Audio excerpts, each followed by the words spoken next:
Perdón, los que a Roberto no ve, hay un montón de personas, pido disculpas por ello, tengo que aceptar. Bueno, hoy vamos a trabajar, Caro Permuy, querida y muy importante colaboradora del grupo y participante, obviamente. Este, Vamos a intentar ver cómo podemos lograr estimularlos con Ángel Garma, porque hemos notado antes con Emma un síntoma del grupo que se los quiero comunicar. Hay menos preguntas. Entonces, vamos a ver, bueno, como psicoanalistas tenemos que hacer un diagnóstico. El diagnóstico es que hay menos preguntas, entonces lo que uno debiera hacer, como debe hacer el analista en la transferencia, es pensar qué me está pasando.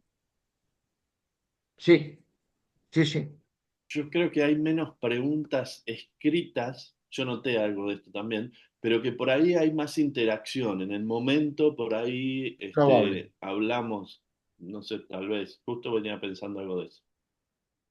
Sí, esa es una mirada complementaria, me parece, porque también es verdad que hay menos preguntas escritas, pero fundamental, ¿no? Esos aportes que hace, por eso digo, ¿no? La importancia de lo grupal. Bueno, bien, hoy Caro nos va a presentar, vamos a utilizar un método que hasta ahora no utilizamos, que es que primero leemos alguna, hola Aldana, alguna, la primera página, ponele, leemos algo, si te parece, Emma, salimos del PowerPoint para vernos la cara, porque yo tengo ganas de verlos a ustedes. Me gusta verlos, escucharlos. Y después volvemos. Primero discutimos lo que haya que discutir y lo vamos haciendo así, quizá un tanto fragmentariamente, pero quizás ayudando, ¿eh? ¿Ven lo que les digo? ¿Cómo solucionamos la problemática de un paciente que no se pregunta, que no pregunta o que interacciona, pero que no se le termina de generar la pregunta? Desafío a la transferencia. Bueno, tomemos al grupo del mismo modo, aceptemos el desafío y vayamos haciendo cortes. Los cortes, en general, como cuando uno interviene dentro de una sesión analítica, los cortes van produciendo la posibilidad de nuevos interrogantes. Bueno, hoy nos vamos a ocupar del fundador del psicoanálisis en la Argentina. Yo me atrevería a decir que junto a otros, el fundador del psicoanálisis en Latinoamérica. Ustedes saben que Latinoamérica ha tenido como momentos distintos respecto al psicoanálisis. Es indudable que institucionalmente, institucionalmente es en el año 42, cuando se produce la fundación de la Asociación Psicoanalítica Argentina, que uno podría decir se produce la fundación de la Asociación Psicoanalítica, por decir así, en Latinoamérica, del psicoanálisis en Latinoamérica. Y la llegada de Ángel Garma, el primer psicoanalista didacta que tuvo nuestro país. Entiendo, de lo que voy a decir no estoy seguro, se los invito a revisar. Creo que el primer psicoanalista titular en función didáctica de Latinoamérica. Eh, Me parece, no estoy seguro, pero creo que era el primero, como ya nos va a comentar Caro, un, digamos así, migrante. Él era vasco y este, hace su formación en la Asociación Psicoanalítica de Berlín cuando termina su formación, migra, este, migra a nuestro país. Él había, ahora nos cuenta Caro, pero había tenido una infancia bastante tortuosa. El padre muere de un escopetazo. No sé, no me acuerdo si este texto lo dice, pero había No, muerto de un escopetazo, en circunstancias que se describen históricamente como instancias no demasiado claras, a buen entendedor, pocas palabras. La cosa es que él emerge del Instituto de Psicoanálisis de Berlín, generó ciertas suspicacias su llegada a la Argentina, porque algunos se preguntaban acerca de la conexión de Garma con el nazismo,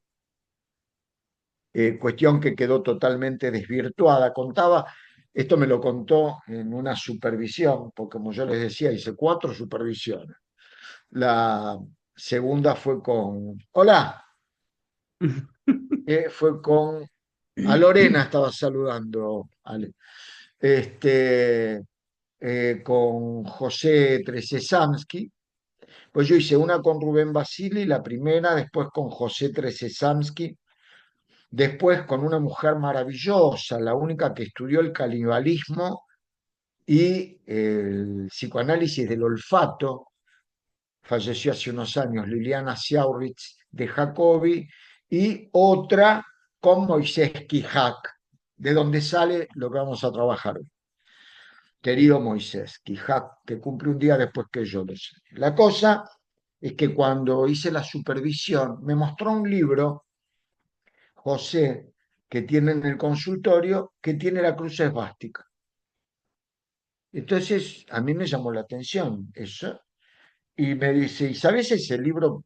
Ese libro lo tenía Garma en el consultorio, y lo tenía ahí, y yo estuve un montón de tiempo sin poder contarle que judío, José Tresesamsky, tiene toda una historia, Tresesamsky, que trabajó el origen de su apellido, aparentemente su apellido, él lo descubre en su análisis, el apellido originario era Kaplan, pero el padre y el tío lo cambian, ¿sí? Por el hecho de la persecución antisemita en Europa.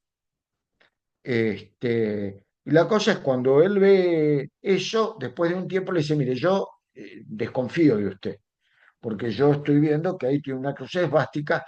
Entonces se levantó Garma de su sillón, les estamos hablando hace muchos años, ¿eh? Y le muestra el libro tenía que ver con otra cosa que no tenía nada que ver con el nazismo, pero bueno, la historia de Garma es muy interesante y vamos a empezar compartiendo, vamos a ir tramo a tramo, ¿sí? Tramo a tramo, tenemos 1 hora 40, con lo cual nos podemos dar el gusto. Ustedes pregunten, pregunten libremente, escriban, levanten la mano. Hay una cosita ahí para poner la mano que se puede apretar. Apriétenlo, pónganlo. Vamos, querida Caro, gracias por tu laburo. Ángel Garma. ahí está, ahora sí. ¿Se ve bien ahí? Sí, ¿Se escucha? sí, perfecto. Bueno, Ángel Garma nace en 1904 y fallece en 1993.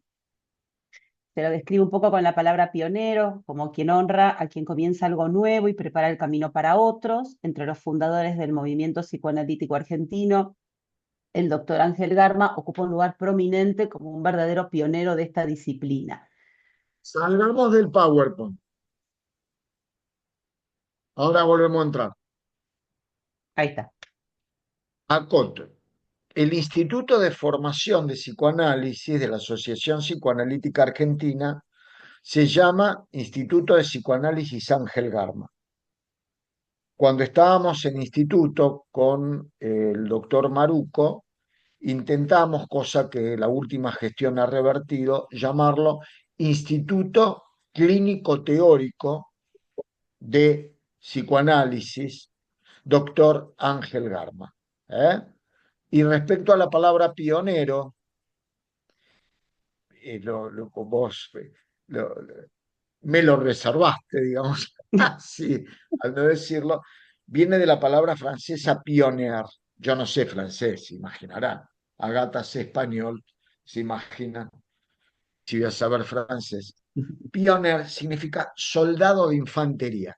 Tengan en cuenta esto, porque la próxima vamos a hablar de Pichón, de Enrique Pichón Rivière, la otra de Arnaldo Raskowski y la otra de Mauricio Abadi. Y vamos a meter a Cárcamo, y vamos a meter a Mariel Ángel, y vamos a ir metiendo, vamos a ir metiendo. Pero recuerden que una de las cosas que va a trabajar Raskowski es la infantería. Quédense con esto. El infante, lo que hace la cultura con los infantes, el problema de la guerra, ¿sí? Y el problema del filicidio, ¿sí? De eso es Raskowski, ¿sí? Volvamos al PowerPoint. Oye, Matt, vas a laburar más, ¿eh? Así que Bueno, un poco adelante, Carlos. de su formación académica. En Madrid estudió entre el año 1921 y el 27 con figuras como Santiago Ramón y Cajal, quien fue Premio Nobel de Medicina en 1906, y con Gregorio Marañón, que fue practicante Garma de su servicio durante 4 años. Dice que Garma tenía una gran vocación psiquiátrica aún cuando era estudiante y se graduó muy joven, a los 23. Perdón, Luego Caro, migró. hay muchas coincidencias históricas entre la historia de Garma y André Green. Les digo esto, ustedes ténganlo. Hay muchas coincidencias históricas entre Garma y André Green. Quizás la última clase, si ustedes quieren, puedo hablar yo algo de André Green, que siempre me lo piden y bueno, me hago el importante, pero podemos hablar. Y tengan en cuenta algo. ¿Les suena Ramón y Cajal y ese premio Nobel? Ramón y Cajal fueron los primeros en demostrar en el microscopio la existencia de las neuronas a partir de un método histológico que se llama de impregnación argéntica, es decir, con plata. Hasta ahí, y lo toma Freud en el proyecto, las neuronas eran una hipótesis. ¿Sí? Sigamos, por favor. Claro. Luego fue a Alemania entre 1928 y 1931. Su formación psiquiátrica fue en Tübingen y en Berlín, con especialistas de renombre como Gaup y Bonhoeffer. Se formó en el Instituto Psicoanalítico de Berlín. En 1929 comienza a psicoanalizarse con Theodor Reik. Presentó su revolucionario trabajo sobre esquizofrenia, donde desafió las ideas de Freud. En 1931 publica La realidad exterior y los instintos en la esquizofrenia, donde cuestionó las ideas freudianas basándose en su teoría, causando una gran conmoción en la comunidad psicoanalítica. Ahora Y después digo luego, algo de esto. Digamos. y luego migra a Madrid nuevamente del 31 al 36, donde allí es el primer psicoanalista, publicó 18 trabajos y el libro El psicoanálisis, la neurosis y la sociedad para difundir la nueva ciencia. Salgamos del PowerPoint. Theodor Reik, trabajos de Freud acerca de los aportes de Theodor Reik, por ejemplo, en la esquizofrenia, lo que los psiquiatras llamamos el delirio de influencia secundario, muy trabajado por Theodor Reik. La máquina me habla. Ahora, bueno, ahora no tiene problema porque está todo el día con el teléfono encima, así que la máquina te habla. Pero en aquella época, el televisor, ya ven que yo era chiquito, chiquito y lo vi eso, ¿eh? Una señora que estaba muy... Yo tenía una abuela mía que era muy filántropa, entonces la casa era como un pequeño manicomio en el cual me fui formando, digamos, ¿no? Iban locos, gente que no tenía para comer, etcétera, y mi abuela era muy solidaria, pobre, no tenía ella tampoco para comer, pero repartía las dificultades para comer con todos, digamos, ¿no? Y repartía la pobreza, por decir así. Entre otras, había personas que estaban realmente muy locas y que, por ejemplo, hablaban con la tele, porque entendían que la tele les estaba hablando cuando hablaban. Entonces, escuchá, escuchá, porque se va a ofender. Bueno, en la psicosis crónica grave, digamos así, es muy habitual esto de la influencia del aparato, de los aparatos, el delirio vinculado con los aparatos. Quienes sean psiquiatras acá van a tener, esto lo solemos ver. Y a esto se dedicaba Theodor Reik, primer psicoanalista. Y respecto al trabajo sobre los instintos y la realidad exterior en la esquizofrenia, quiero decirles algo. Es un trabajo fundamental, es un trabajo muy importante. 31 era, ¿no? La publicación del 31. Del 31, me parece que fue también la tesis doctoral más que, mejor dicho, la tesis con la cual él se recibe. Serían como, viste, como los coloquios en SAP. eh, de- Tiene que ver Riquelme con todo esto, digo, Alejandro. Pero bueno, introdujo una variable. Pero este quiere que yo no me De hablarle concentre. a la tele, de hablarle a la tele. Al tele. Bueno, pero no tomaba mate todavía, Garma. Estaba en España. No, a lo que, no, voy a esto, que ese trabajo es felicitado por Freud. Freud lo felicita en una postal que le envía diciéndole siga adelante con sus investigaciones.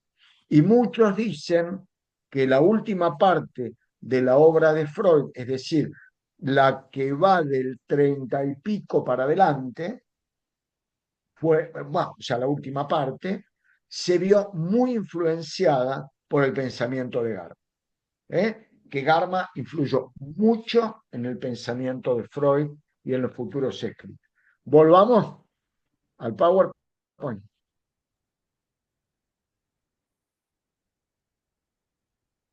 Bien, pasó, ahí está.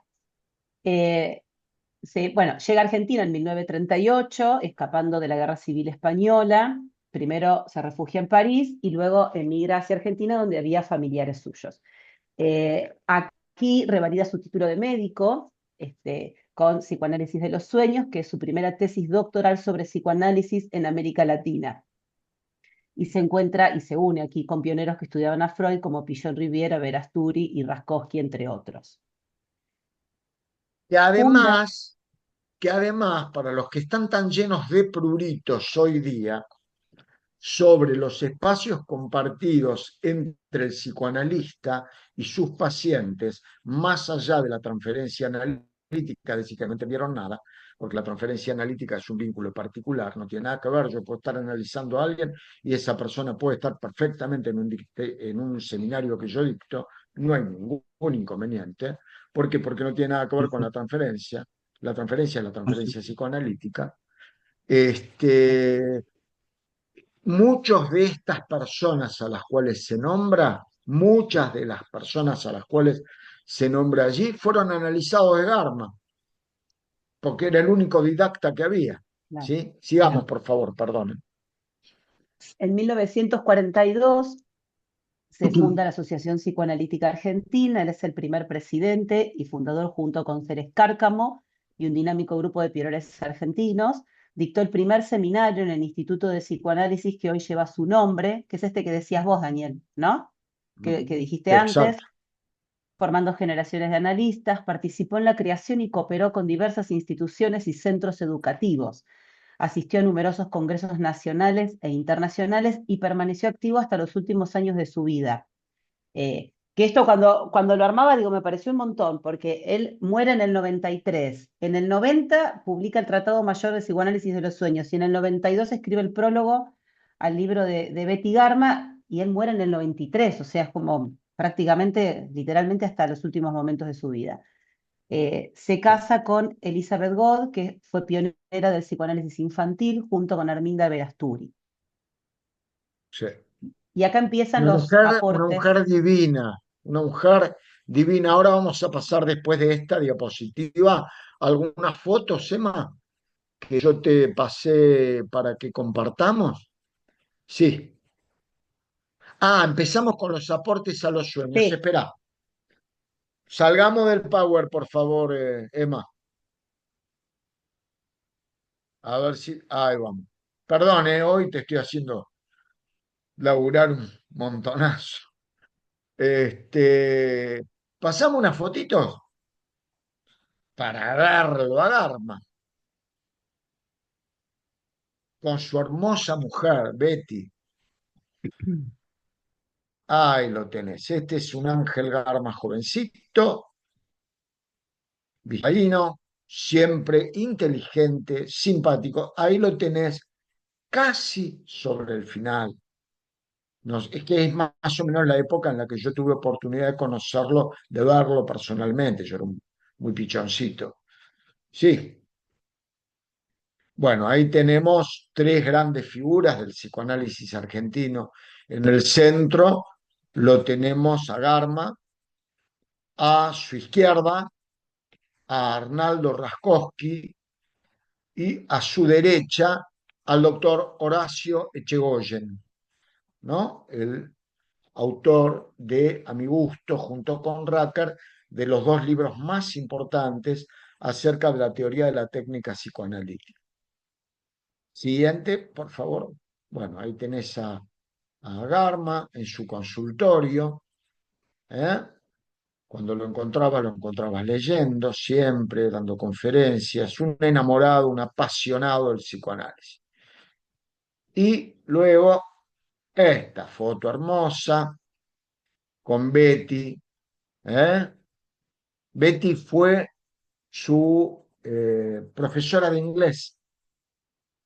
Él estudiaba inglés y con ella, ¿no? Y yo tuve la oportunidad podemos salir de las fotos, de participar en la biblioteca de APA, ser vocal junto con una de las hijas de Garma, Carmen Garma, que tiene otra hija.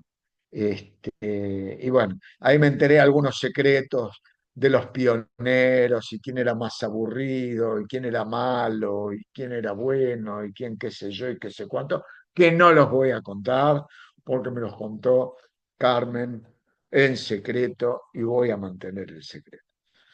Bueno, seguimos con este hermoso PowerPoint. Estamos tratando de dinamizar el intercambio entre nosotros. ahí está. Ahí Ah, vamos. Bien.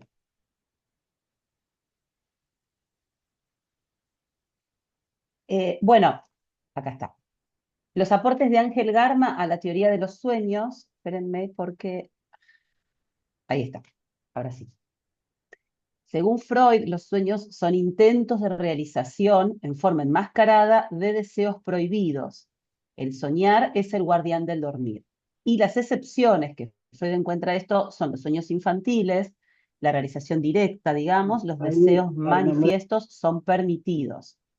Las pesadillas, donde falla la capacidad de enmascaramiento y aparecen en forma directa los deseos o la angustia que estos generan, y los sueños de las neurosis traumáticas, donde el trauma psíquico es de tal intensidad que no es atenuable por las defensas del yo.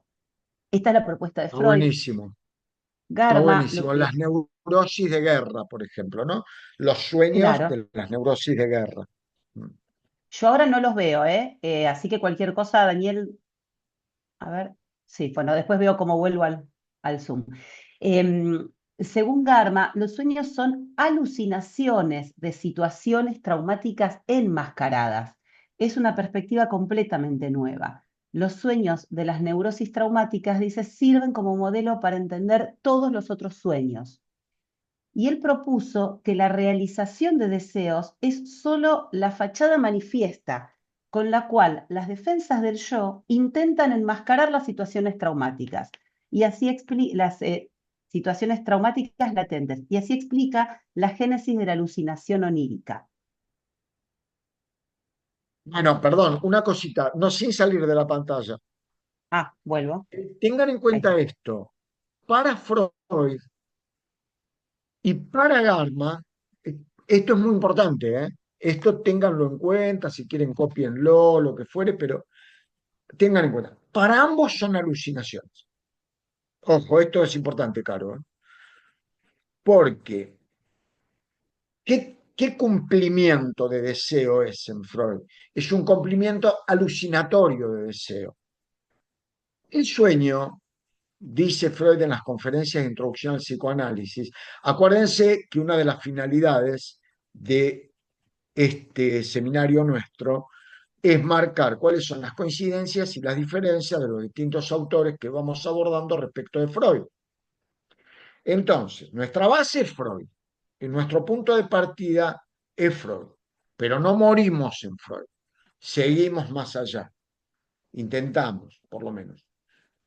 Él dice que en el adulto, por ejemplo, es un cumplimiento alucinatorio del deseo. ¿Por qué? Porque lo llama al sueño una psicosis normal del dormir. Para Freud, el sueño cumple una función, ninguna función de develar el inconsciente. Digo dos, tres palabras, si me permitís, Caro, respecto de Sí, esto, sí, por porque es supuesto. fundamental. Porque tenemos que tenerlo en cuenta respecto de los sueños y de esto del cumplimiento alucinatorio. Psicosis normal del dormir. ¿Por qué soñamos? Es una buena pregunta para hacerse. Yo me acuerdo que cuando estábamos dando clases en el curso superior de médicos psiquiatras, yo hacía en los exámenes, Estela por momentos me decía, che, no seas malo haciendo esas preguntas, y por otro lado me decía que era muy blandito con algunos alumnos a los cuales los aprobaba con menos requisitos, pero bueno, siempre vieron que nosotros debatimos. Y entonces, respecto de por qué dormimos, a ver, ¿alguno quiere desmutearse y decirme, perdón, por qué soñamos?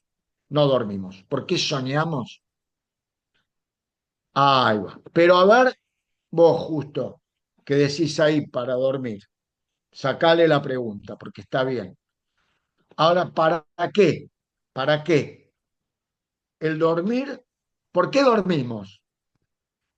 El otro día en APA dije que una pregunta que queda sin revelar y que hay que seguir investigando es más por qué nos despertamos que por qué nos dormimos. Pero ¿por qué nos dormimos?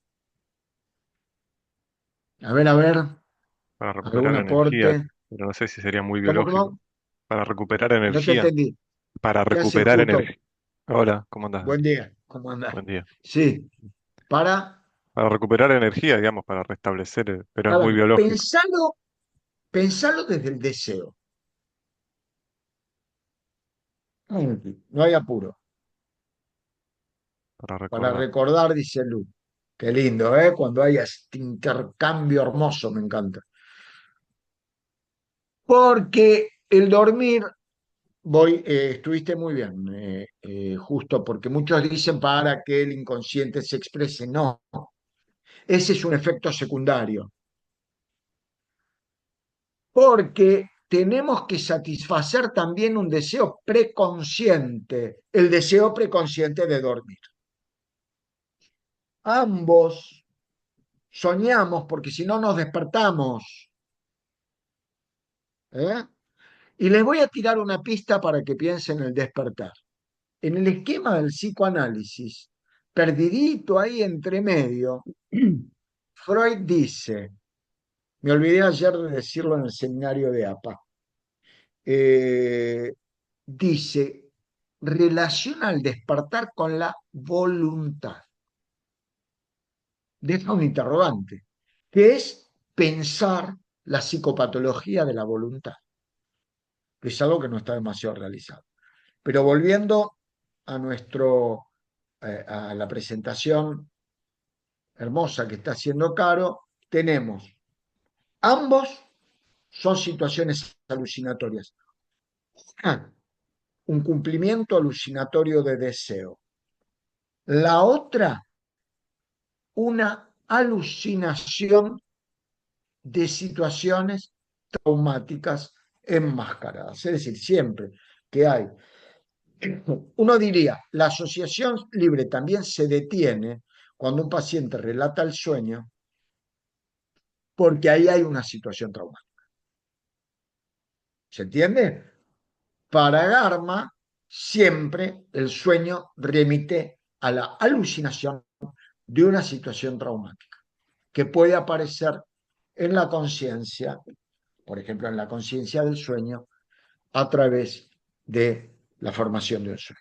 ¿Sí? Lo curioso, A ver, em, sí, cuando lo estaba leyendo, era que para lo que para Freud era una excepción, digamos, los sueños de las neurosis traumáticas, para Garma era modelo de todos los sueños. Digo, esto me pareció también excelente, como una gran diferencia. excelente. Y mirá lo que vos pusiste ahí, aparte de los sueños infantiles, de la pesadilla se encarga mucho Jorge Binocur. Yo tengo ahí un artículo de él, después se los paso. Los sueños de las neurosis traumáticas se estudian muy bien en Freud, inclusive las neurosis de guerra. Hay un trabajo Claro, sobre el electroshock, en donde dice de la represión algo también, que es una neurosis traumática incipiente, pero ahí te pone la excepción de los sueños infantiles. Entonces ahí empieza Betty Garma en el análisis de niños, bueno, después papás, la escuela kleiniana, etcétera, etcétera, junto a Arminda Verasturi. Bueno, sigamos.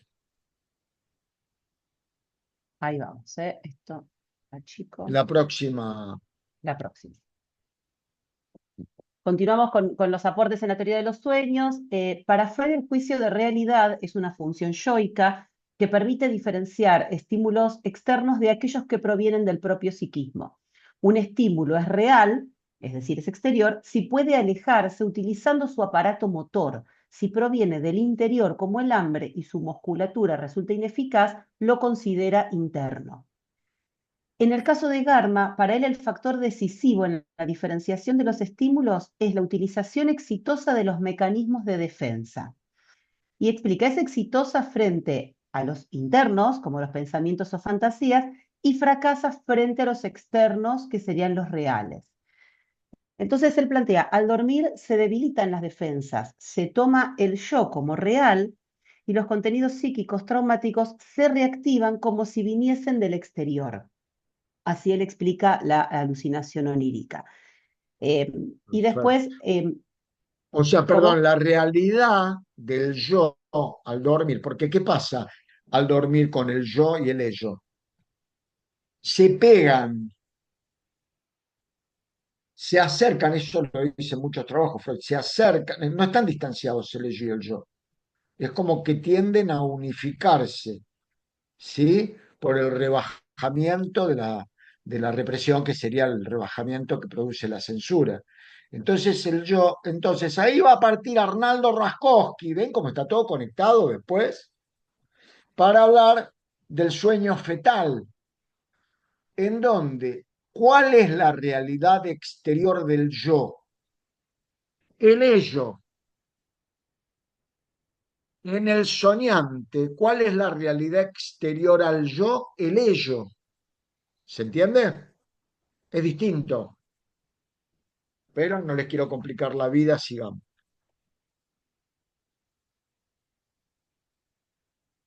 Y Garma lo que propone en los sueños dice que subyacen huellas provenientes del trauma de nacimiento, que es una vivencia de deslumbramiento que permanece en el inconsciente en forma de alucinación onírica primordial.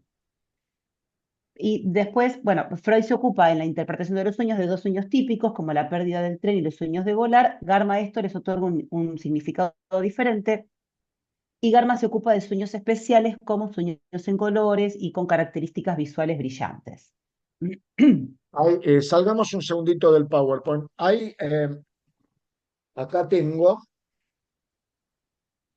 para mostrarles, el libro de los sueños de Garma, para que ustedes lo vean.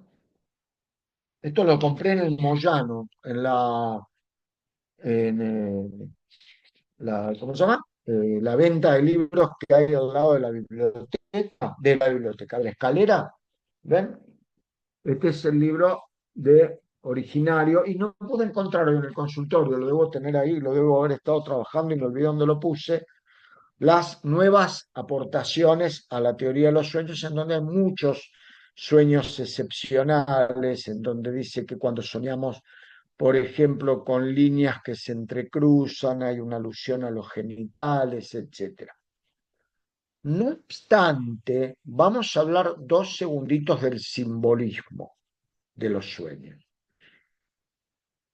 No está más desde la pandemia, Leo.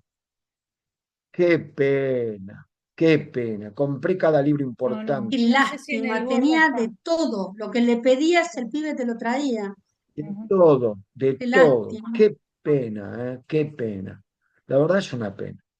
Yo, por ejemplo, la biografía de Freud de Jones la compré allí, aparte por 2 mangos, porque eso era lo que tenía. Este, bueno, lo lamento muchísimo, la verdad. Ahora tienen venta online, si les sirve, tienen venta online. Dale, dale, dale, dale, sí, sí, manda lo que está buenísimo, se los recomiendo, ¿eh? A mí por lo menos libros divinos. Este libro de Herbert Rosenfeld, estos psicóticos, estos psicóticos, el concepto de narcisismo maligno en Herbert Rosenfeld, ¿eh? Para los que dicen que no soy muy amigo de la escuela inglesa. No, ¿cómo no voy a leer escuela inglesa? Es fundamental la escuela inglesa. Pero vamos al simbolismo. ¿Cuándo interpreta un analista el símbolo, se llame Garma, se llame Freud, se llame Montoto? No importa. ¿Cuándo interpreta el símbolo? Es decir, el símbolo, el paciente siente que no puede cruzar una calle que aparece como una esquina, así, como un cruce de calles. Cuando ustedes leen Garma, Garma les va a decir que en general esos cruces remiten, buenísimo, remiten al genital femenino. Entonces, si un paciente está hablando, relata el sueño, y uno le pide asociaciones, y no puede asociar, detiene sus asociaciones, etcétera, eso es lo que habilita la intervención del analista en el sueño en términos simbólicos. Pongámosle, se detuvo en la esquina. Ponele. No es que te vas a decir, porque lo que pasa es que la esquina es femenino, entonces usted lo que no me está pudiendo hablar es de sus situaciones de impotencia, bla, bla, bla, bla, bla, bla, bla, bla, bla, o del temor, y de pronto, si estás empezando a estudiar y estás con ganas, y entonces querés correr una carrera, le decís, porque en realidad el genital femenino promueve la angustia de castración, entonces usted pide la sesión como un genital femenino al cual se enfrenta y entonces yo lo voy a terminar castrando. Lo mejor que le puede pasar al A ver, paciente es no irse. tiene nada que ver con los arquetipos junguianos, que tiene que ver con Por esto. favor. No No, tiene no, que no, ver con no. los arquetipos junguianos, sino No, que por tiene Dios, que ver. no, no, No, pero viste que Jung no, decía, no, pero soñé con esto, quiere decir esto. no No, no pensé que tiene me nada ibas que a ver con hacer los arquetipos esto. junguianos, sino que es incorporado a las asociaciones del paciente. Sí, bueno, perdón, hay un detalle. Lo que pasa es que Jung no es psicoanalista. Déjalo al lado de Jung. No sé ni lo que es Jung. Cada vez me olvido qué es Jung, qué fue y si fue o no fue. Dentro del terreno del psicoanálisis, del cual tenemos la suerte que no participe la teoría de Jung, no se interpreta psicoanálisis silvestre. Ojo, ¡ah! El símbolo. El símbolo es cuando el paciente no puede seguir asociando y el analista intenta lo que Maruco llama apuesta pulsional del analista. El analista intenta estimular la asociación.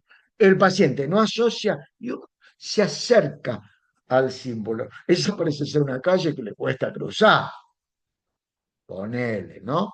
Después al final, si aparece alguna asociación, ahí uno dice, bueno, sí, tal como decía ya el sueño antes, porque ese cruce probablemente tenga que ver con cruzarse con la sexualidad, con el encuentro sexual con la mujer.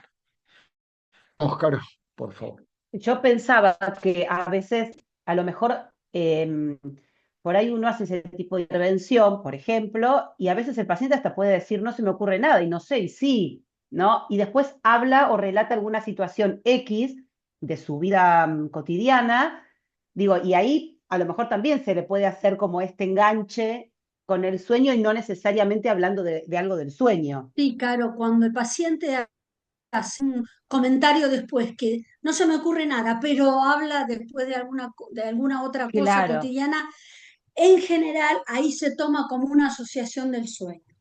Eso se toma como una asociación del sueño también. Porque a veces se Como escucha, algo no que le sé, era pasa. una pavada, no se me ocurre, como no dándole importancia y después habla de otra cosa, ¿no? Entonces yo pensaba, a lo mejor ahí tenemos como una posibilidad de enganche. Yo te relato un sueño, vos sos mi analista, Caro. Y te estoy contando que anoche soñé, qué sé yo, cualquier cosa, que soñé con que había un pato, lo que fuera, ¿verdad? Para, y cuando termino de relatar, empiezo a toser. No se asusten que no me voy a morir. Ahora, por lo menos. De- a- eh,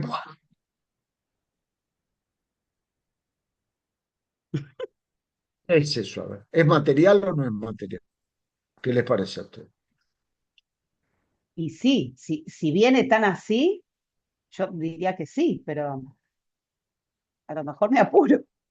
¿De qué depende que sí? ¿De qué depende? De que el tipo puede estar medio engripado y puede toser también, vamos a decirlo, ¿no? Pero ¿de qué dependería?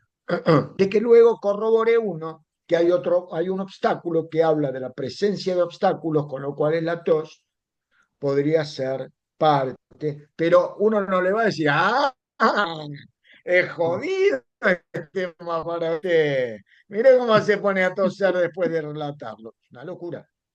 ¿Entendés? Eso es Claro. psicoanálisis silvestre. Lean, por favor, el psicoanálisis silvestre, ¿eh? En el cual todos hemos incursionado alguna vez. Todo lo dicho, pues sería eso.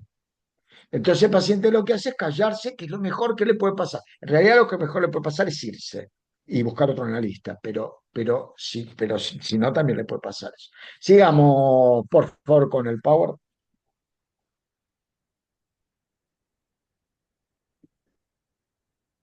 Bien. Este es un cuadro de otros aportes que hizo Ángel Garma a la psicopatología, más o menos como para tener un esquema de lo que viene ahora. Hizo aportes en relación a la esquizofrenia, a las reacciones maníacas, al suicidio, al fetichismo, a la medicina psicosomática, a la técnica psicoanalítica y a la sociología.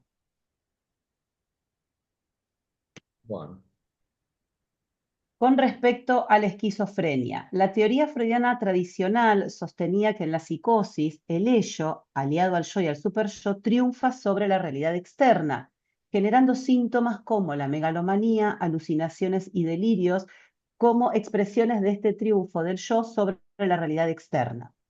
El paradigma de Garma demostró que no es el ello quien triunfa, sino que el superyo se impone al yo de manera extrema, generando sufrimiento y conductas autodestructivas.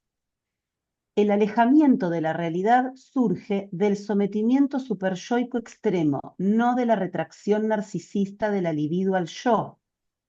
Allí explica entonces la aparición de conductas tanáticas como suicidios o automutilaciones y más. La represión profunda que tiene lugar en el yo hace que aparezcan conductas defensivas arcaicas, proyección, introyección, una defunción pulsional intensa y además que se pierdan aspectos del yo y del ello. La despersonalización, los delirios y las alucinaciones se explican con estas ideas. me contás. Y para mi gusto, una cosa no invalida a la otra. Por un lado, no podríamos explicar ninguna forma de la megalomanía sin retracción de la libido al yo. La gran pelea con este tipo que nombró Estela ahí, que fue que él, en vez de retracción, decía que todo era un concepto nazi, digamos, como que todo era fantasía, como que no, que él quería justificar que los alemanes nazis, digamos, no se psicotizaban, entonces que era todo fantasía. Pero con lo cual no diferenciaba, por ejemplo, fantasía de delirio, de alucinación, pongámosle. Pero me parece que no hay contradicción en ambas lecturas. A mí me parece que un yo megalómano, por lo contrario de lo que puede pensarse, es un yo más débil, sobre el cual el superyo puede ayudar al alejamiento de la realidad. Hay dos artículos de Freud muy importantes que son Neurosis y Psicosis y la pérdida de la realidad en neurosis y psicosis. Alguna vez los hemos trabajado en el seminario. Neurosis y psicosis, lo que muestra es la diferencia entre una y la otra, en donde ambas pierden la realidad, pero la pierden de forma distinta. Pero va a decir en la pérdida de la realidad que la diferencia está cómo vuelve de la pérdida de realidad. El neurótico va a volver a partir de la formación de un síntoma neurótico, en cambio, como leía Caro, la vuelta del psicótico es con un parche delirante. Parche delirante que, por ejemplo, el border no puede hacer. Por eso, en el border hay muerte psíquica y psicosis blanca. Blanca porque no hay el suficiente preconsciente para armar un delirio. ¿Se entiende? Una realidad paralela. ¿Mm? Bueno, después les cuento un caso clínico. Pero ven, a mí, esto ya es lectura de Daniel Amra, para mí no se oponen, son totalmente compatibles. Florencia, desmuteate, estás muteado. ¿Cómo están? ¿Qué tal? Buen Yo día. voy más lento porque como nunca lo leí, quería ir un poquito más lento. Acá donde dice el alejamiento de la realidad surge del sometimiento superyoico extremo, no de la retracción. Ah, no, acá. ¿La represión profunda o la regresión profunda? Y que no entiendo esa parte. Que tiene lugar en el yo hace que aparezcan conductas defensivas arcaicas. Regresión. Ah, porque no entendía la... Bien. Ujú. Regresión. ¿Regresión? ¿Dónde está? Para que no lo leo, pero te digo. A ver. Ah, dice represión, sí. El texto dice represión, pero Hace que aparezcan conductas defensivas arcaicas. No, es regresión. Si no, no sería arcaico. ¿es Pero igual no regresión? está mal, ¿eh? Tampoco está mal represión, porque sería extrema. Claro, claro. Claro, Cuando es al extrema te reprimir. lleva a la regresión. Claro, Pero claro, por está eso muy digo bien. represión profunda o regresión, porque está bien, ahora sí. En realidad son las dos cosas. Pero lo que ocurre, y está muy bien lo que vos señalás también, Florencia, el mecanismo directo es el de la regresión. ¿Sí? Pero, ¿por qué? Porque hay tal nivel de represión. Acá es muy importante porque está hablando de la represión en la psicosis.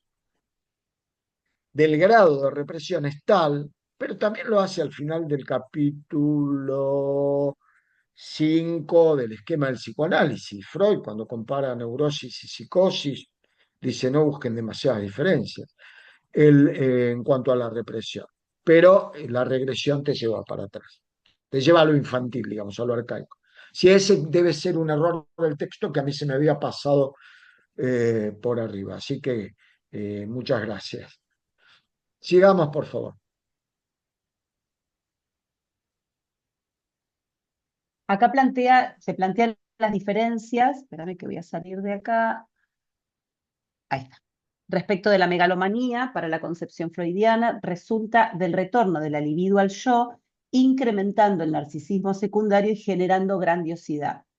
Para Garma, las ideas de grandeza representan el sometimiento al superyo y un rechazo del ello. La persona se siente orgullosa cuando cree ser querida por su superyo o su mundo exterior y se comporta según sus mandatos.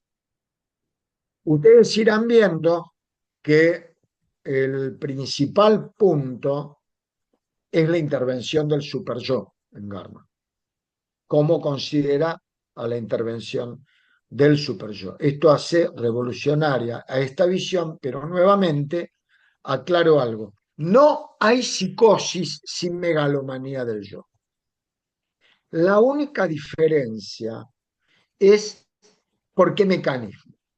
Quizá, a ver, acá tenemos que quedar bien en claro cuál es la diferencia.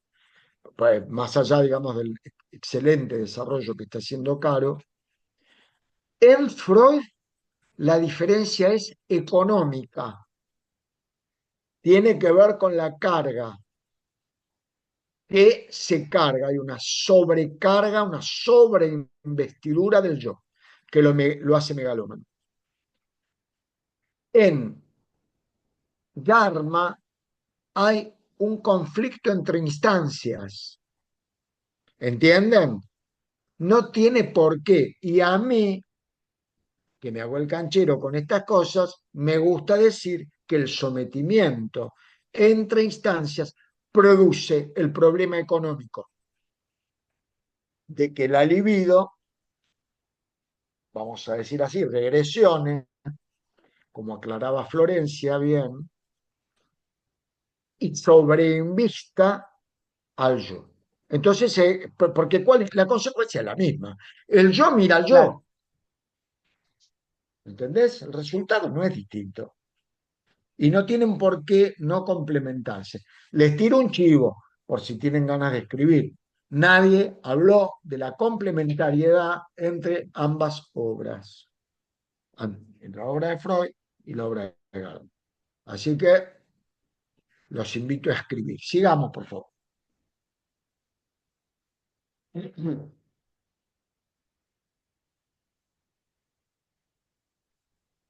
Sobre las Un reacciones un maníacas, segundo me voy, pero vos seguí, Caro, hablando y dale una manito. Un minuto, me voy 5 minutos.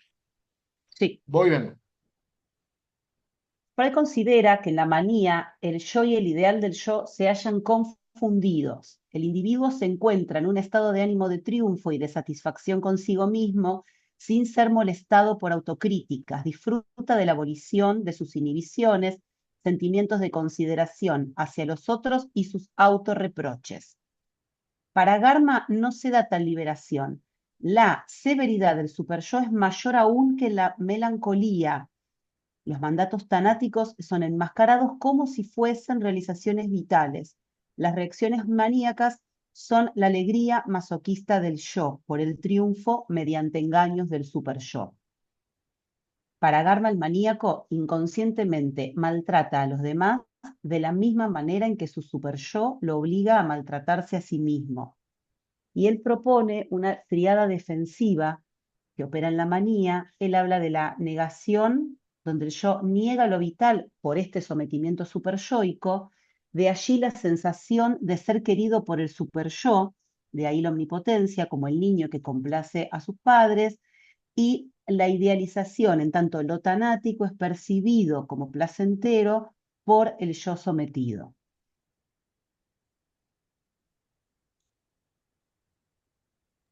Bueno, acá ven un poco muchas cosas con las que Daniel por mucho tiempo ha dicho o les ha dicho el tema del super yo. Garma deja claro que no hay super yo benévolo. Inclusive en esto que él dice de la manía o del narcisismo, es lo que Garma decía es que ahí hay un super yo muy estricto que lleva a la persona a someterse, con lo cual en realidad lo que ahí hay es déficit yoico. A una persona muy narcisista, en realidad lo que tiene, lo que está por debajo de ese narcisismo que aparece, es una persona con un super yo extremadamente fuerte, por un lado, y por otro lado, con un yo débil que está sostenido por la negación, por la omnipotencia y por la idealización.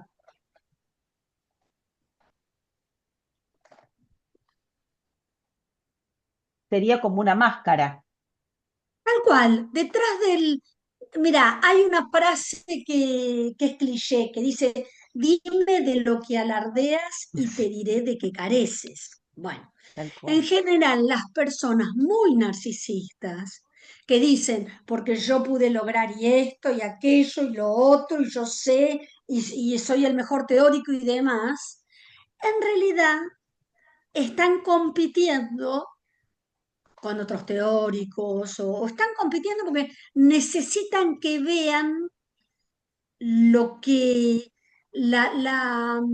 digamos, enmascarar, mejor dicho, la inseguridad que está dentro de ellos. La verdad que es una persona narcisista, muy narcisista, en realidad es un pobre tipo. Claro. Viste Es que hay exactamente lo personas que son opuesto. muy narcisistas y muy desagradables. Como si, ay, qué tal persona cualquiera, cómo necesita alardear de lo que hace, de lo que tiene, de lo que... Y en realidad es una pobre persona esa, porque quien realmente se siente seguro de sí, o sea, tiene un yo lo suficientemente fuerte, no necesita mostrarlo, a menos que no se sienta lo suficientemente seguro. Y esto uno lo ve muchas veces en los profesores. Hay profesores que necesitan ser muy puntillosos y necesitan que los vean, que los miren, que los admiren, mientras que el profesor o el teórico o el profesional que lo tiene claro, en realidad está más allá de eso. En Sí, es realidad como que no sostiene. necesita que lo pongan Claro.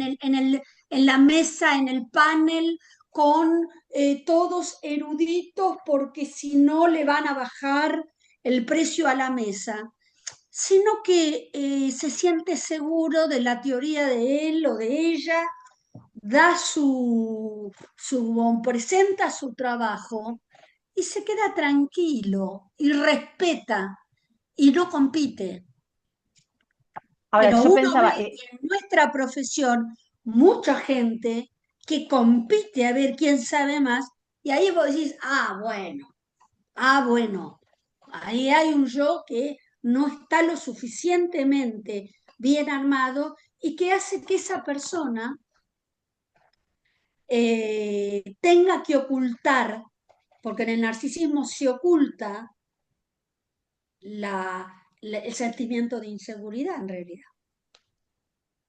Y si cae esa máscara, digo, ese yo ya muy débil se termina como de quebrar, Sí, digamos, ¿no? sí, sí. Y bueno, esto Caro, lo puedo asociar un poco con lo que muchas veces dice Daniel, que dice el narcisismo maligno. El narcisismo maligno, cuando cae, destruye, digamos, hace que la persona se autodestruya. Destruye el yo de la persona. ¿Vieron que Daniel muchas veces habla de narcisismo maligno? Bueno, tiene que ver con Es esto. lo que luego Green, gracias por el comentario, este último es muy importante, No, es lo nada, que te Green más, nombré, Daniel, quédate tranquilo, te nombré. digo, obvio, muy bien. No, pero quiero decir, viste la cosa maníaca, como es, sí, desde ya. Pero quiero decir, voy a esto. Green va a hablar de narcisismo de muerte. Por eso no hay que confundir los términos. Narcisismo maligno. Y ya que estamos hablando de narcisismo, yo escribí hace algunos años lo que se llama el síndrome de narcisismo maligno. ¿Sí? Que es lo que ocurre con un pseudo-self maligno, egosintónico, es decir, uno está contento, está haciendo pelo. Por favor, no hagan cualquier comparación que se les ocurra con la actualidad, no la digan por una cuestión de respeto al otro, pero digamos, quien está metido en una cosa de que se la cree y que lo suyo es lo más maravilloso y es terriblemente importante y es lo único en el mundo, por ejemplo, yo le estoy diciendo esta teoría y esta teoría es la única teoría y la única, ante una pérdida de objeto se desencadena el síndrome de narcisismo maligno que tiene ante todo como fenómeno la autodestrucción. Por eso uno puede predecir, sin ser brujo, que cuando advierte un pseudo-self maligno ante una pérdida significativa, va a haber una descompensación destructiva y autodestructiva. Por ejemplo, Nerón, por ejemplo.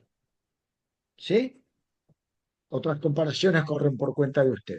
Siga, otra cosita. Eh, Ojo que acá hay algo que hay que reservar los derechos de autor.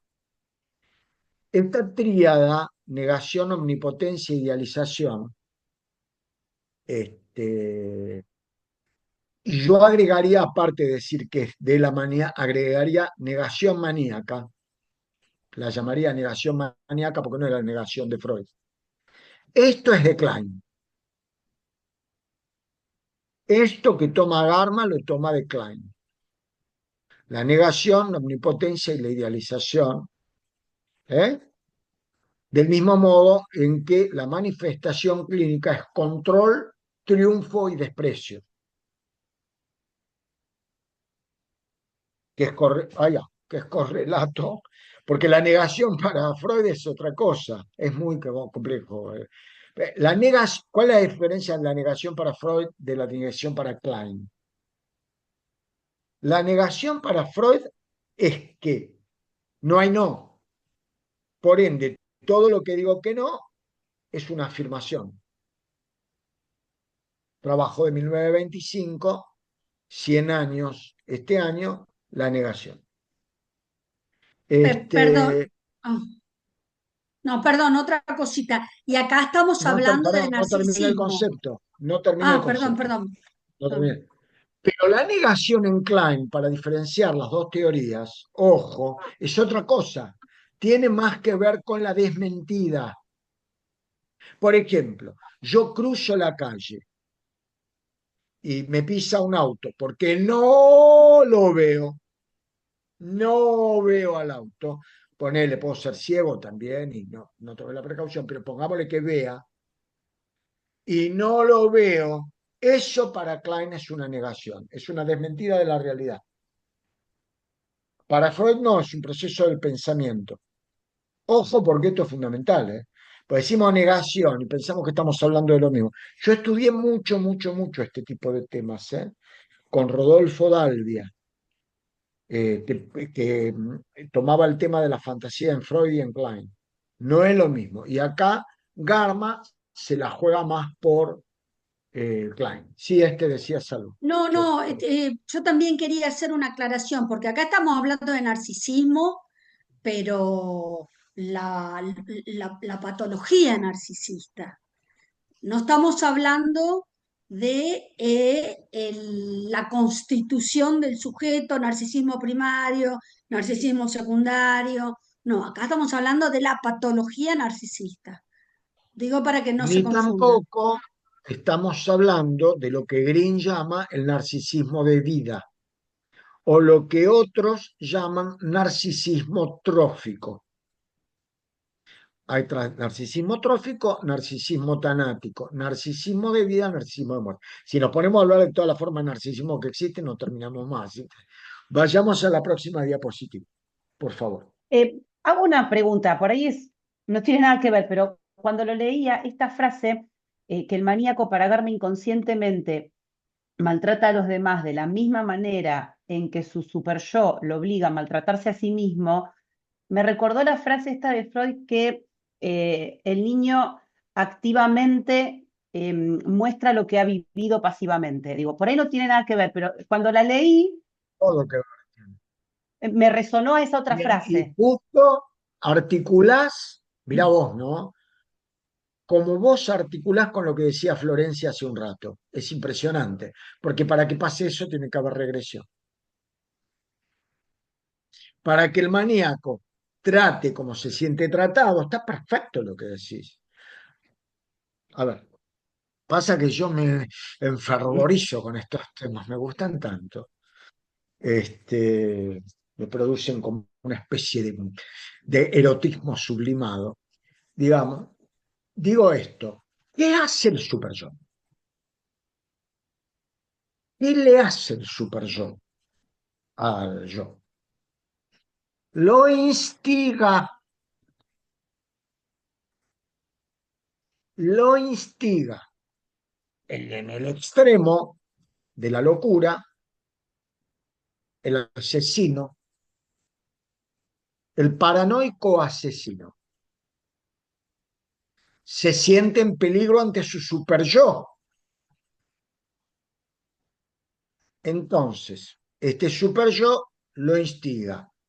Mátalo, porque te quiere matar. Mátalo, porque te quiere matar, porque te quiero matar, sería.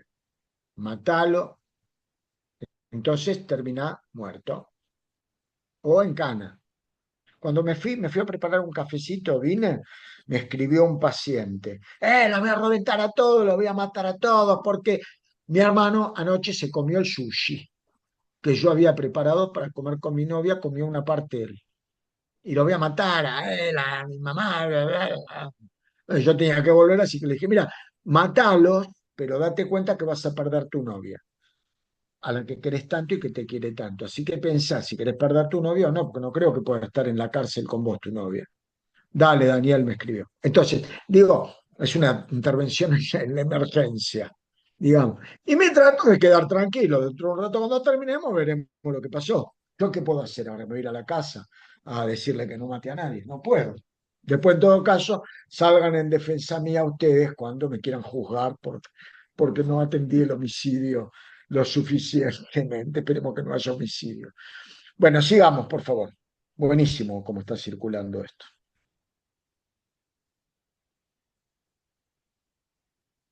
También hizo aportes en cuanto al suicidio y al fetichismo. Sobre el Esto, suicidio, Garma sí. explica que el suicida está sometido a deseos masoquistas provenientes de sometimientos autodestructivos a objetos perseguidores actuales, infantiles y hereditarios. Para Freud, Sí, sí, sí. la Sí, vuelta sí.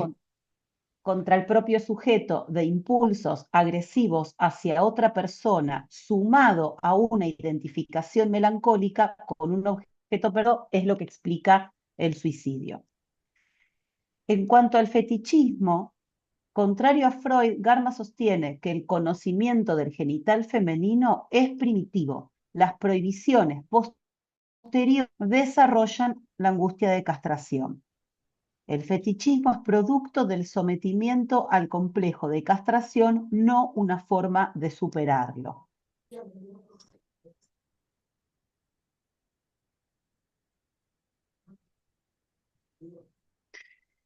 Con respecto a la medicina psicosomática, algunos de sus aportes fueron en cuanto al embarazo y al parto.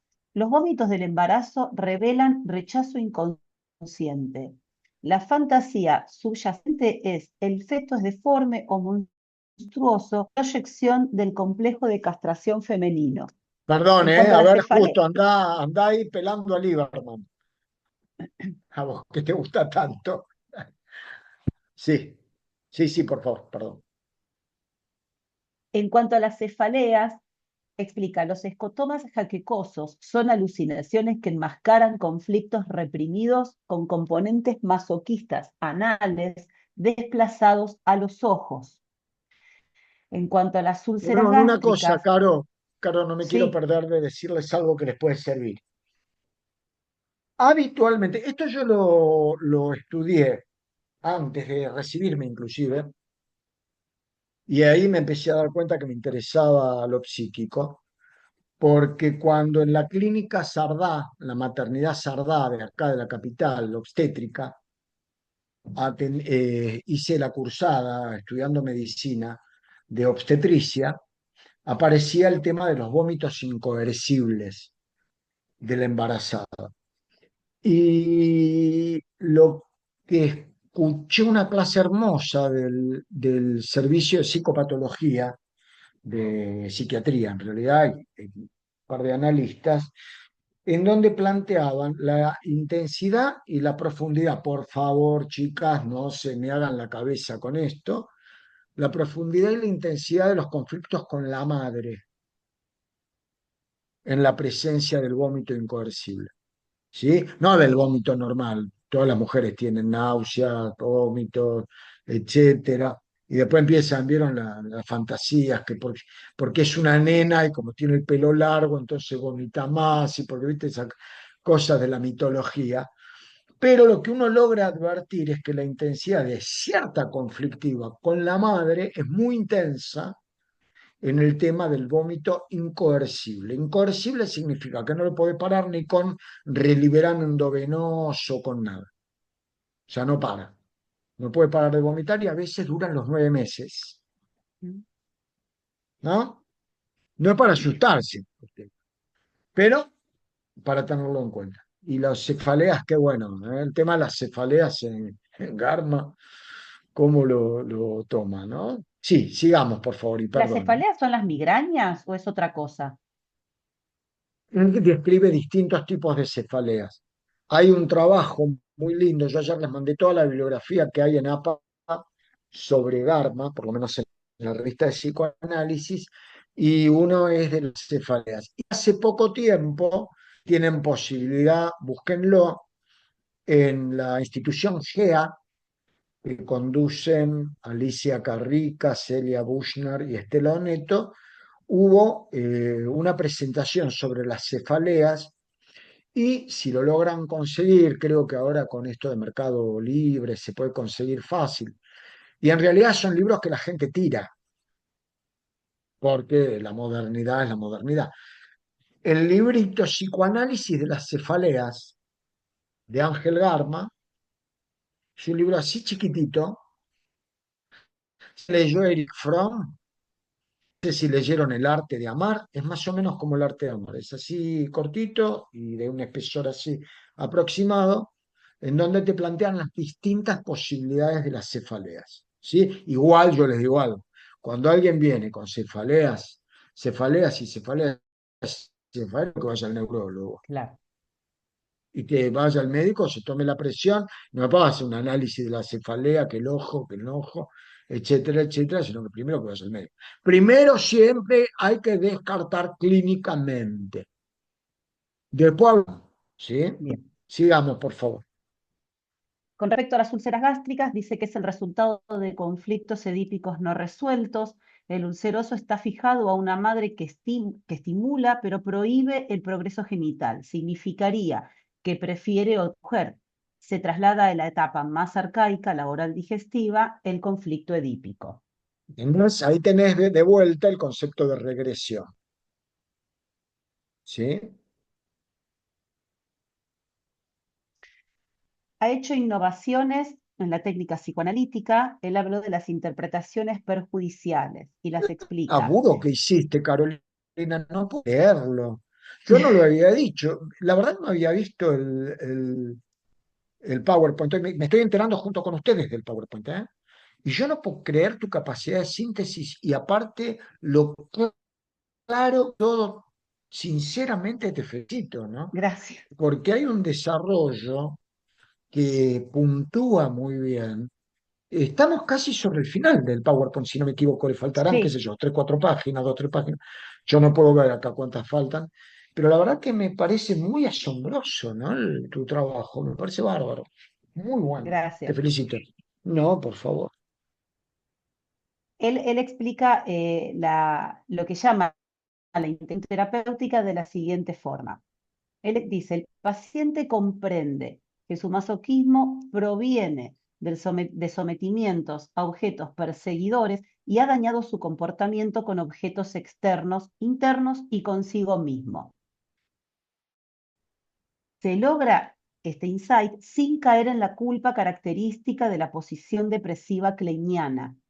Y de allí es la integración terapéutica en tanto resolución de síntomas neuróticos, psicóticos y psicosomáticos. Esto es lo que él propone como una posición integradora. Otra de las Bueno, innovaciones, posición integradora que va a tener como primera gran representante a Arminda Verasturi.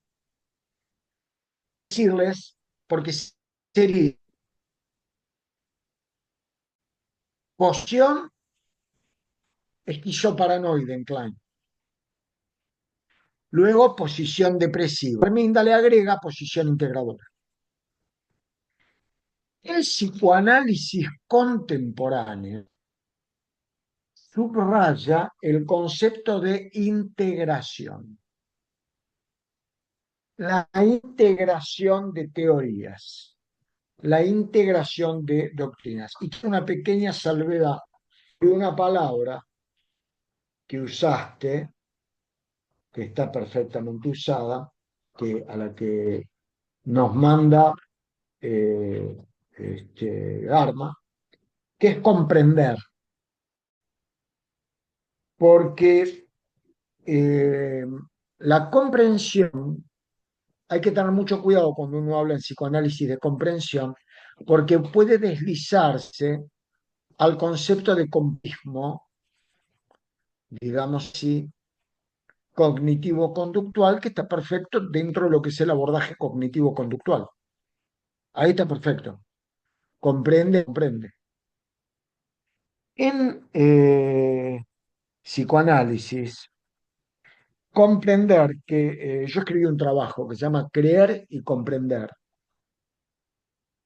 La comprensión a la cual nos estamos refiriendo, Verständnis, después se los escribo, del alemán, eh,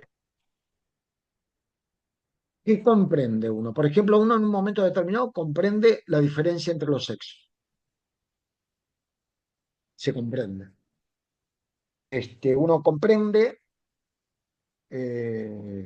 un sueño. Dice Freud, el analista es analista cuando puede autoanalizar sus sueños. Impresionante, Freud.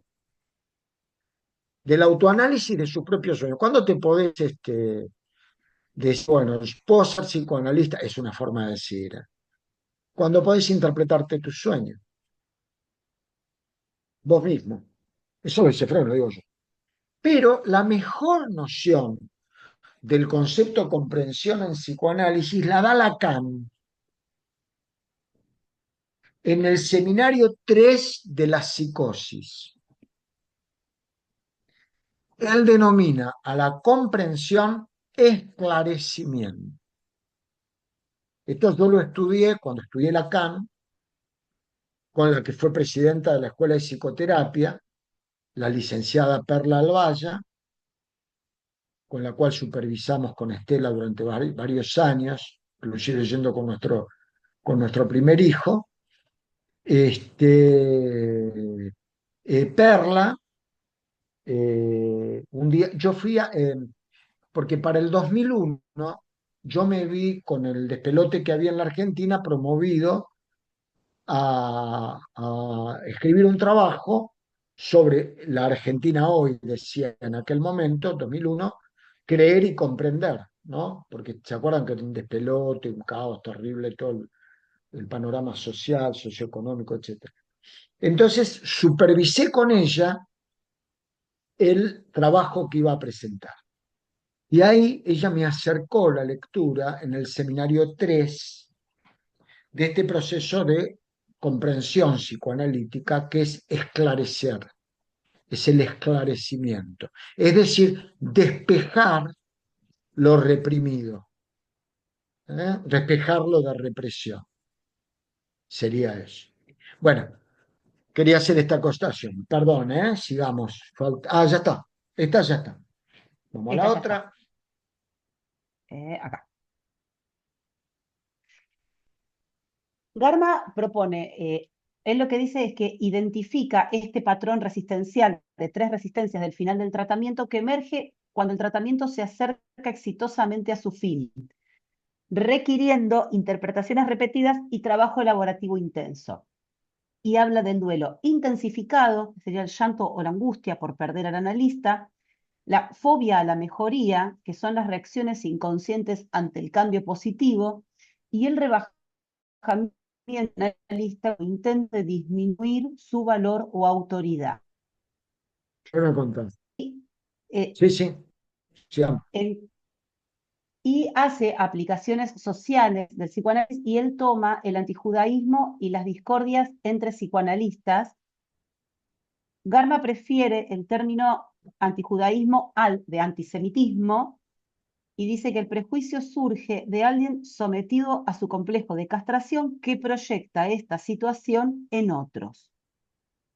Y las discordias entre psicoanalistas, él analizó los conflictos profesionales y habla de análisis didácticos inapropiados, de hostilidad del ambiente social y de rivalidades teóricas que ocultan masoquismos autodestructivos. Es inevitable. A lo largo de la historia del movimiento psicoanalítico, uno lo ve, yo lo veo en APA permanentemente, grupos que se arman y que pretenden ser grupo de poder. Entonces, en realidad, el psicoanálisis se pervierte en su sentido.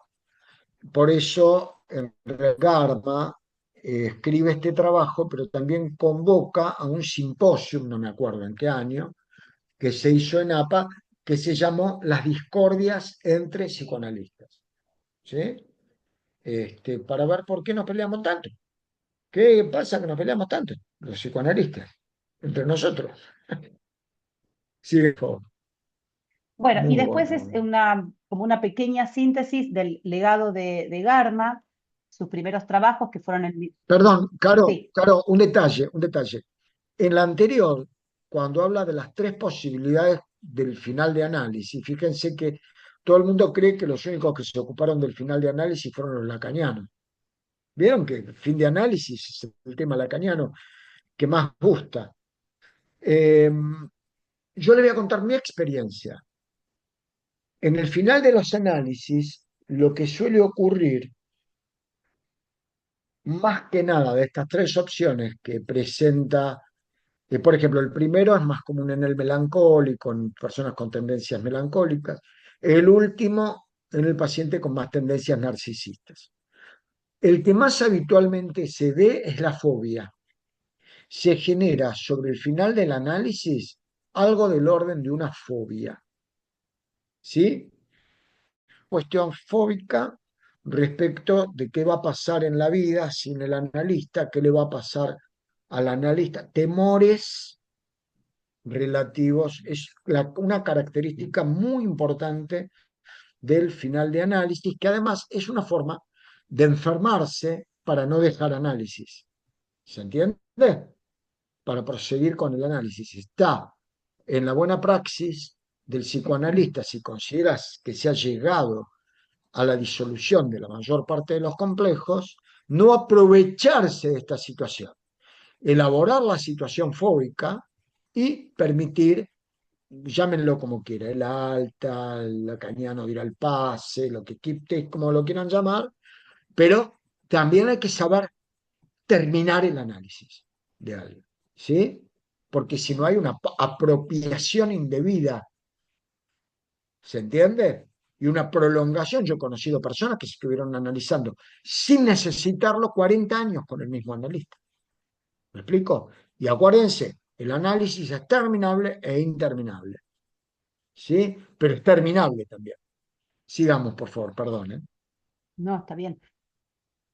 Esto es una breve reseña sobre Ángel Garma. En 1931 publica sus primeros trabajos. Es el inicio de su revolucionaria teoría sobre la esquizofrenia. En el 35 publica su primer trabajo sobre gestosis. Y en el 59 organizó el histórico simposio sobre relaciones entre analistas, que era lo que vos decías, Daniel. Garma transformó el psicoanálisis argentino al demostrar que el masoquismo, no el sadismo, es primario en la psicopatología humana. Sus aportaciones continúan iluminando la comprensión de la mente humana en toda su complejidad.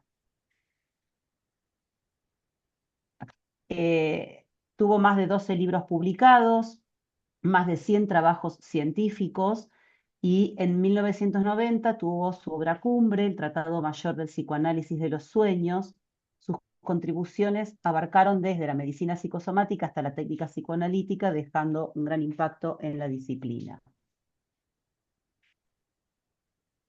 Él tuvo un gran reconocimiento, la Gran Cruz del Orden de Mérito Civil por el rey Juan Carlos I, fue el único psicoanalista condecorado por su labor, y se le dice como un legado vivo. Falleció en 1993, pero su espíritu continúa en discípulos, colegas y en el movimiento psicoanalítico argentino. Y esta frase que fue de su mujer, dice que siempre ha habido en su personalidad un empuje especial, una fuerza que se ha manifestado en construir y permitir crecer. Me pareció como, la última parte me pareció genial. Bueno, volvamos a nosotros. A ver, Emma, si podemos sacar el... Esa. ¡Qué laburito, eh! Muy bueno. Es impresionante. Gracias. Qué poder de síntesis. Qué bueno, qué buen subrayado.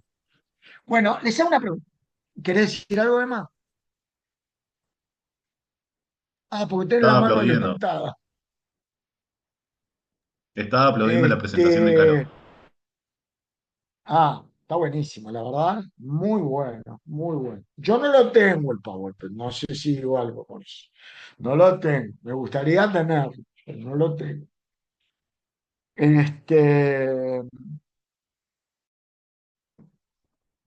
¿Jugamos 10 minutos? Pues yo creo que sí, habría que compartirla, me parece. ¿Te parece a vos? Estaría bueno. Sí, sí, lo envío al grupo. Ujú. ¿Jugamos 5 o 10 minutos? Total. No es el juego lúdico. Yo les quiero leer 2 sueños de pacientes de Garma, que está en el libro de los sueños, a ver qué se nos ocurre. Y como para ver qué es un sueño, ¿no? Eh, yo les leo el sueño,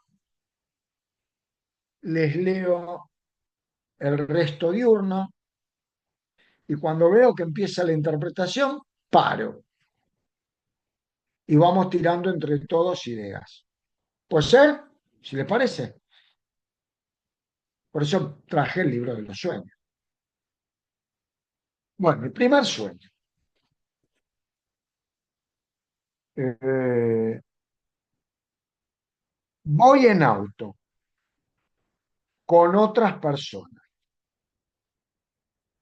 pero pienso que no está mal porque Francisco y Antonio también lo hacen. Ese es el sueño. ¿Saben qué? Anoche soñé. Le voy a contar el sueño. Voy en auto con otras personas, pero pienso que no está mal porque Francisco y Antonio también lo hacen. Les leo uno de los restos diurnos que cuenta Garma. Uno de los restos diurnos del sueño fue la huelga de conductores de ómnibus en la ciudad. O sea que hace un montón que pasan estas cosas, pues un montón de años. Como medida de emergencia, se permitió que circularan los taxis, junto con pasajeros distintos. Esto obligó, perdón, era una mujer, a esta mujer a ir en auto con personas desconocidas, siguiendo una autorización municipal. Piensen que yo les leí el sueño, bueno, ahora les estoy contando. Había una mujer que en el día, como había paro de colectivos, se autorizaba a subirse con otras personas a taxis, o sea, compartir el taxi. No sé que me acuerdo, pero no es de la época de Arma, o sea que pasó varias veces. Entonces dice, mire, y yo me vi obligada a ir con otras personas que eran desconocidos, y a la noche soñé que voy en auto con otras personas, pero pienso que no está mal. Esto es bárbaro, esta frase, porque Francisco y Antonio también lo hacen. Bueno, escucho ofertas. Una cosa que tiene que ver con el criterio de realidad. Y Juan, que es de zona oeste, y Mariano también lo saben. Esto es bastante común cuando hay paro de trenes, por lo menos cuando yo muchas veces he venido che, ¿quién va para allá? Bueno, tomamos un taxi entre todos o algún auto y entre todos pagan un poco y van varias Maravilloso. personas vienen para el Espera, que lado de estás Capital. agregando un elemento maravilloso, maravilloso. El Estela es criterio la de realidad. analista. Espera, ¿Eh? pero ahí vamos más allá. Vamos a esto. Está bien, pero Estela eso es es la criterio de analista. realidad, ¿eh? No, pero pará, déjame, estamos jugando, déjame que juguemos. Después seguís vos. Estela es la analista. Este contenido forma parte de su contratransferencia. Estela en su contratransferencia, cuando escucha el relato de su paciente, tiene en su cabeza que ella conoce esto porque vivió en Morón Y entonces, cuando hay que venir de la provincia a Buenos Aires, a capital, qué sé yo, a veces se comparte. Está bárbaro. Mejor es imposible. Pero a ver, Dani, ¿qué piensan ustedes de Dani, esto? Daniel, eh, No sé. Juan, Juan José. Dale, Juan. Sí. Sí, yo la escuchaba, bueno, cuando escuchaba el relato, el resto diurno que vos comentabas, automáticamente me trasladé a lo que después comentó Estela, de que hace muchos, muchos años atrás, porque no era común esto de que el taxista subiera varias personas desconocidas entre sí. Entonces, bueno, me llevó a ese momento.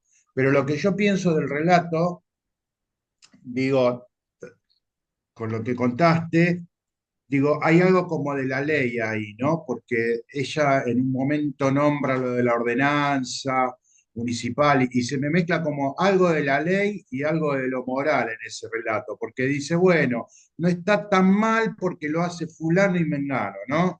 Habría que, habría que ver quiénes son esas dos personas que supuestamente deben ser colegas de ella, taxistas, que lo hacen, no sé, pero como que me surge algo de lo moral y lo legal. A ver, vamos, yo le voy a leer el sueño bien, eliminando lo que sobra. Después les explico por qué sobra. El sueño, en realidad el sueño sería, voy en auto con otras personas. Punto. Francisco y Antonio también lo hacen. ¿Por qué? Porque, pero pienso que no está mal, aparte de que incluye una negación. No. Ayer lo decía en APA esto. El pensamiento del sueño no constituye parte del sueño. Los pensamientos oníricos son, como no quiero decir fuera, que hay que dejarlos de lado. Los pensamientos del sueño son resistencia al sueño. Con lo cual, y aparte encima hay una negación, ponele. Ahora, vamos de vuelta. Yo soy una señora que me acuesto en el diván de mi analista. Ay, qué día ayer terrible en la ciudad. No habían formas, como, usted sabe que tuve que hacer algo de urgencia. Tuve que hacer algo de urgencia porque no anda, está bien, perfecto lo que dijeron, está la realidad, pero nosotros analizamos en la realidad lo inconsciente. Y aparte, ¿qué inconsciente? Analizamos. ¿Qué componente tiene que tener, supone uno, eso inconsciente? Porque si no, no tenemos por qué intervenir. Lo sexual, el inconsciente sexual. Está difícil este sueño. ¿Vieron qué sueño cortito? Compárenlo con el sueño de la inyección de Irma. Era 20 páginas el sueño de la inyección de Irma. Acá tenía una frase. Voy en auto con otras personas. Francisco y Antonio también lo hacen. ¿A qué alude? Porque ¿por qué lo sueña? No solo lo sueña porque es parte de la realidad, como bien decía Caro. ¿Quién soñaría eso? Un niño. ¿Quién soñaría eso? Un paciente con una neurosis traumática. Es lo que pasó. Al contrario, ahí hay que ver cómo se logra inconscientizar para que lo que salga provenga del inconsciente sexual. Lo que Garma dice acá es que ir con otro,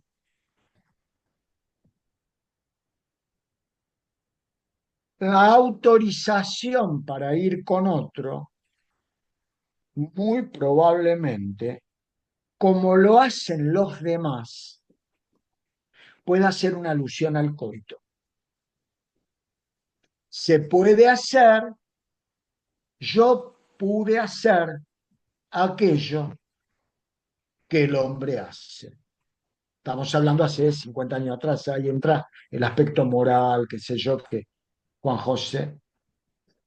Le niego lo que pone Garma. Lo que inconscientemente adquirió el significado de autorización para ir con otro, o sea, para el coito, ir con otro.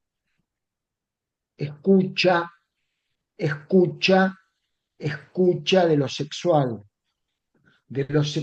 reprimido,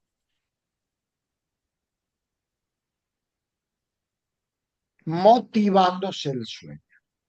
Entonces, la explicación, porque todos lo hacen, también alude a un particular sentimiento de esta persona frente a la sexualidad. ¿Cuál es?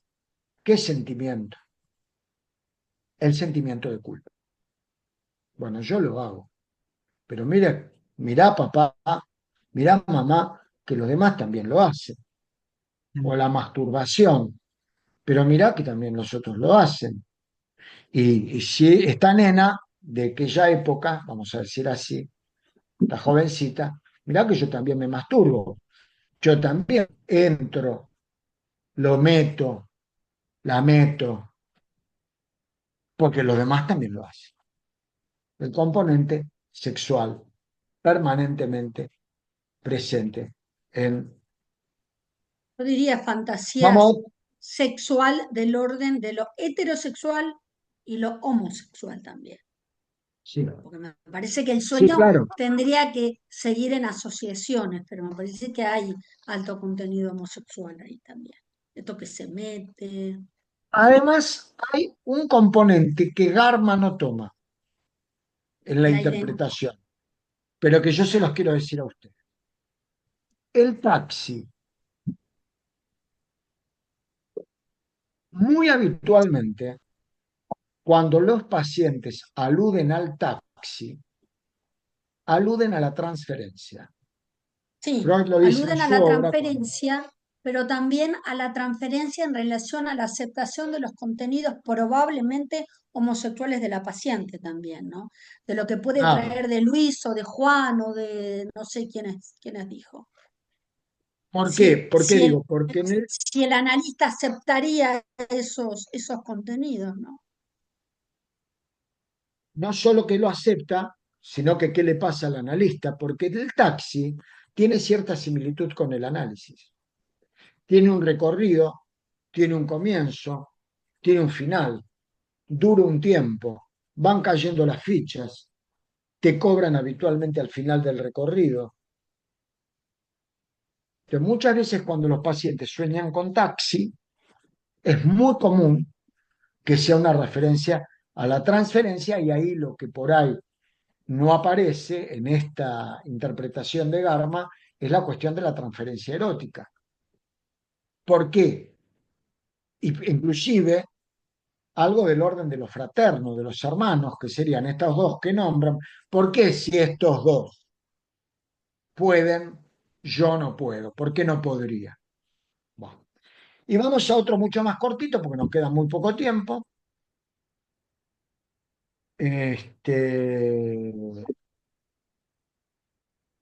Un paciente está contando que, espérate, este sueño. Yo se lo voy a leer, después ustedes díganme lo que piensan. Bien cortito. Los sueños demasiado extensos suelen ser resistenciales y tienen más elaboración secundaria que sueños genuinos. Tengan en cuenta eso. Mira, tropiezo con un automóvil y me sale sangre de la cabeza. ¿Qué soñé? Mire, yo soñé que tropiezo con un automóvil y me sale sangre de la cabeza. Ese es el sueño. Ese contenido manifiesto. No dice Garma. A ver, según las asociaciones del sujeto. Bueno, pero a ver, ¿con qué piensa? Y el paciente dice, no sé, yo ayer estaba eh, relajado, eh, después de tocar la guitarra, estuve rasgueando un poco la guitarra y me dormí, me masturbé. Por favor, que quede claro para la grabación que estoy hablando de un sueño que relata Garma en su libro sobre los sueños. Dice, anoche me masturbé, este, este, y me, me quedé, que yo me dormí y tuve este sueño. Tuve este sueño en donde soñé que me tropezaba con un auto móvil y me sangraba la cabeza. Automóvil, ¿qué se les ocurre? Decilo, Moni. Alude a la Decilo. masturbación, obviamente, ¿no? Sí, Me sí, tal parece cual, que, sí, sí, sí, lo Y me mismo. sangraba la cabeza. Autosatisfacción. Sí. claro. Bueno, puede ser una Masturbación. sanción, claro. ¿Cómo, perdón? Dale, Silvi. Una Me sanción, sangraba la digo, cabeza. puede ser el golpe en la Entonces, cabeza y el sangrado, puede ser una sanción no a dijo la golpe en la masturbación. cabeza. Escuchá el relato. No, sangrado, perdón. Sí, sí, sí, Pero dijo, perdón. primero dijo, me tropiezo con un automóvil. Hay algo con lo que se tropieza. Se pudo haber tropezado con que tuvo una erección y se masturbó, qué sé yo. Se tropezó con un automóvil, con su masturbación y en un tropiezo. Cuando se dice que tuvo un tropiezo, alguien tiene un tropiezo, tuve un tropiezo. Dice tropiezo, no dice que sabe qué buena que estuvo la masturbación de anoche. No dice, tuve un tropiezo. Ya en el vamos. Y me sangraba la cabeza. Como dice muy bien Silvia, hay algo autopunitivo. El sentimiento de culpa. Bueno, a ver, intervengan.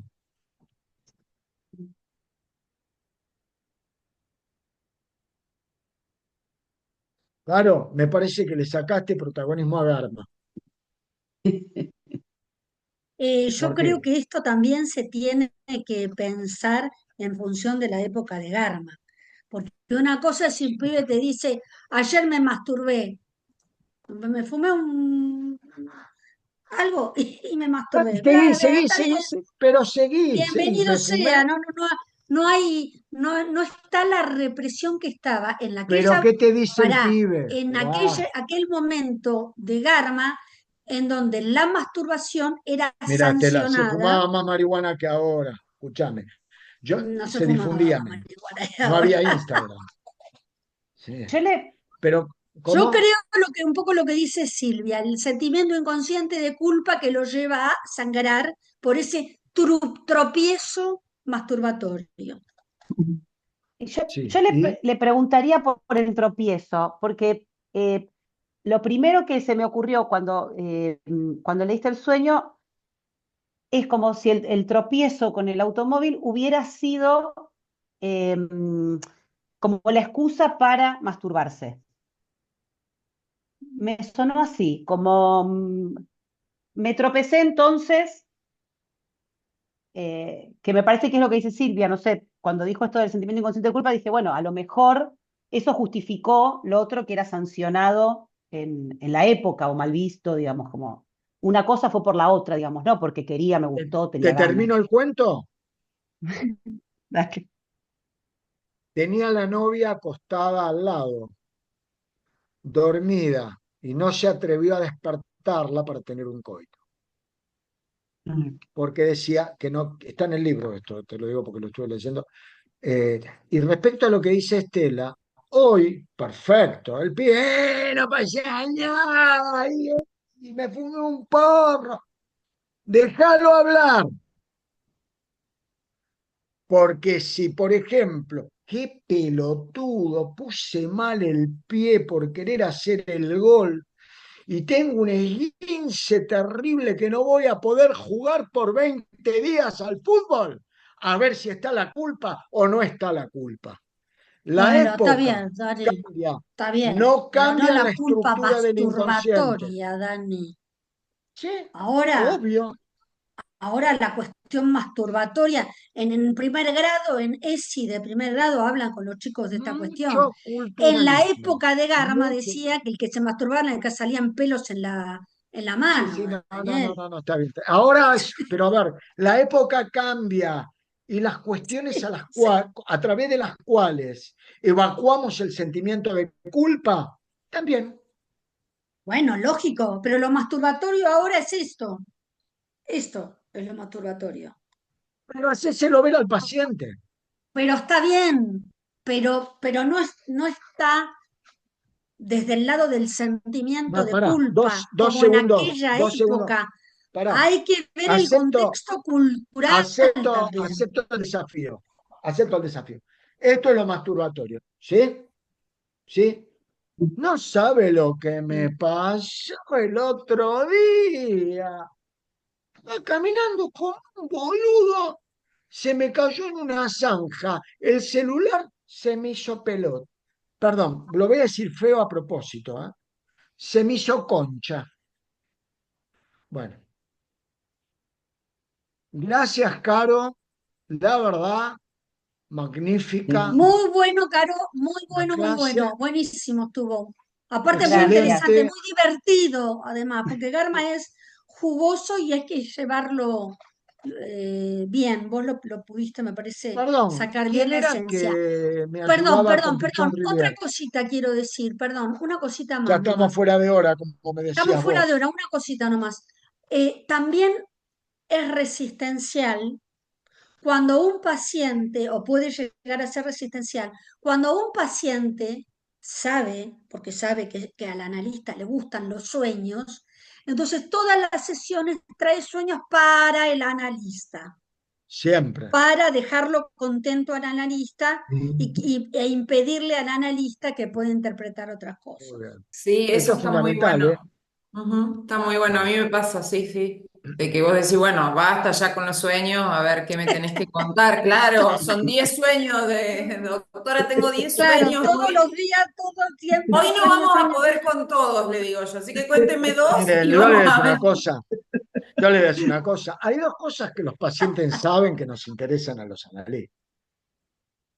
Los sueños y la sexualidad. Entonces están permanentemente confundiendo inclusive el concepto de sexualidad o hablando de sexualidad en realidad no saben que hablan de sexualidad cuando hablan de sexualidad. 2 segundos. ¿Quién me da una manito con Pichón Rivier? ¿Te prendés, Martín? ¿Qué tal? ¿Sí? Dale. ¿Para cuándo es? ¿Vale? En 2 semanas. Dale. Yo te Perfecto. mando material y vos complementás con lo que vos quieras. Dale. Perfecto. La próxima, Pichón Rivier, y yo les hablo unas palabritas al principio de Celes Ernesto Cárcamo. ¿Eh? Bueno, otra vez mil gracias, Caro. Por favor, subamos el PowerPoint al WhatsApp. Y bueno, les mando un Muchas abrazo, gracias. buen fin de semana. Cuídense que dicen que viene lluvia fuerte. Sí, buen fin de Guarden los semana. autos porque dicen que puede haber granizada. Chau, hasta luego. Buen fin de. Buen fin de.